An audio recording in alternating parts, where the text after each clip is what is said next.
महाराज जी, अगर भूल से प्याज खा लिया तो क्या होगा? ऐसा कैसे हो जाता है? पहली बात तो हमें देख लें कि ऐसा हो कैसे। हम भूल से मांस खा सकते हैं क्या? हम भूल से शराब पी सकते हैं क्या? तो उसको उस कोटि में नहीं रखा आपने, इसलिए उसे खा लिया। जैसे हम घृणित वस्तुओं को, निषिद्ध वस्तुओं को भूल से भी नहीं खा सकते ना, हम जानकारी रखेंगे ना।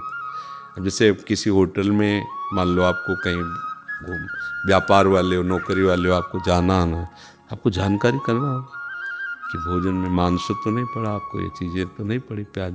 अच्छा, ऐसी जगह रिश्ते नातेदार के यहाँ गए और आप मान लो तो प्रथम कवल में ही पता चल जाएगा। मतलब प्रथम कवल क्या, जैसे अपने लोगों को कभी भिक्षा में किसी ने दे दी है, रोटी मांगने गए और रख के दे दी, तो ऐसे सामने आते ही वो बता देता कि हम पड़े हैं इसमें, क्योंकि उसमें दुर्गंध होती है ना, गंध होती है उसमें। तो बस उस रोटी को पानी से धो लिया और रोटी पा ली, क्योंकि वो हमें नहीं पाना, क्योंकि मना है। तो जो मना है वो मना है।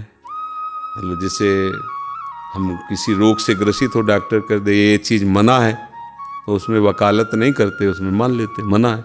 ऐसे भवरोग की निवृत्ति के लिए ये तमोगुणी आहार जो भगवान के भजन में बाधा पहुंचाते हैं, मना है, तो हमें नहीं पाना। अच्छा, भूल से पा लिए तो एक कवल, पूरा भोजन तो भूल से नहीं होगा ना। अच्छा, एक कवल, उसमें एक बार वो भूल नहीं है, क्योंकि हमें पता नहीं था उसको। कोई अगर हम पूरा समेट के पा गए फिर कह रहे भूल से, तो मुझे लगता है वास्तविक भूल कर रहे हैं, जानबूझ करके ऐसी भूल ना की जाए। क्यों? हाँ, जैसे अब वैष्णव हो गए, शरणागत हो गए, भजन मार्ग में चल रहे हैं, तो अब पूरा खा पी के फिर आए कि पूछ लेंगे कि अगर भूल से एक कवल में तो हो सकता है। जैसे कभी ऐसा हुआ भी है तो ऐसे नाक तक आया है, बहुत सूक्ष्म नहीं आया, तो जबान में पहुंचते ही लग गया कि कुछ गड़बड़ है, तो उसको बाहर कर दिया, हटा दिया। जो गुरुजनों की आज्ञा होती है उसके अनुसार चला जाता है। अगर हमें आदेश हो जाए कि ये नहीं करना, तो फिर नहीं करना। उसका क्या मतलब, गुरुजी जाने, शास्त्र जाने, नहीं करना कहा है, मान लिया। डॉक्टरों से हम लोग ज़्यादा वकालत नहीं करते ना। वो बोले ये दवा खानी सुबह, ये शाम के खानी, ये नहीं खाना, ये नहीं खाना, ऐसा मत करना। वहाँ जी के सिवा कुछ नहीं बोलते हैं। ये नहीं कहेंगे कि पीली वाली शाम के क्यों नहीं दे देते यार, इसको सुबह कर दो, तो फिर क्या कहेगा, पर्चा रखो और भाग जाए यहाँ से। तो ऐसे ही हम जब संत महात्मा शास्त्रों के सम्मत मार्ग को स्वीकार करते हैं, इसी को श्रद्धा विश्वास कहते हैं कि जो कहा उस पर तर्क नहीं, बस स्वीकार कर लिया। और क्यों क्यों का उत्तर ये है कि जो हमारे भजन में बाधा पहुँचावे, वो कुछ भी कोई भी हो, उसे हमें छोड़ना है। तो ये जैसे प्याज है, लहसुन है, मांस है, अंडा है, शराब है, नशे हैं, ये सब तमोगुण प्रकट करते हैं।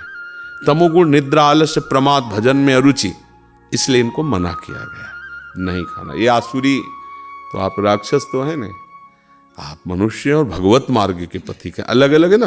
मान लो शतोगुणी लोगों का अलग जीवन, रजोगुणी अलग जीवन, आसुरी तमोगुणी अलग जीवन, तो आप तमोगुणी जीवन वाले थोड़े, आप तो भगवत पार्षद स्वरूप हैं, कंठी, तिलक, भजन, माला, सात्विक पुरुष हैं। तो आपको फिर वैसे ही खान पान भी करना पड़ेगा, वैसे ही है।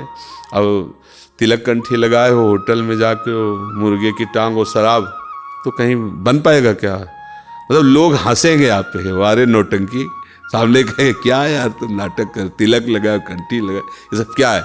मतलब जो वेश रखे उसके अनुसार चलना चाहिए ना। तो यार तो फिर आसुरी प्रवृत्ति, तो आसुरी, फिर उसका हिसाब अलग होता है। निरंतर भजन करने के लिए शुद्ध बुद्धि चाहिए, और इन सबसे बुद्धि अशुद्ध हो जाती है, इसलिए संतों ने इसे त्याग के लिए कहा है।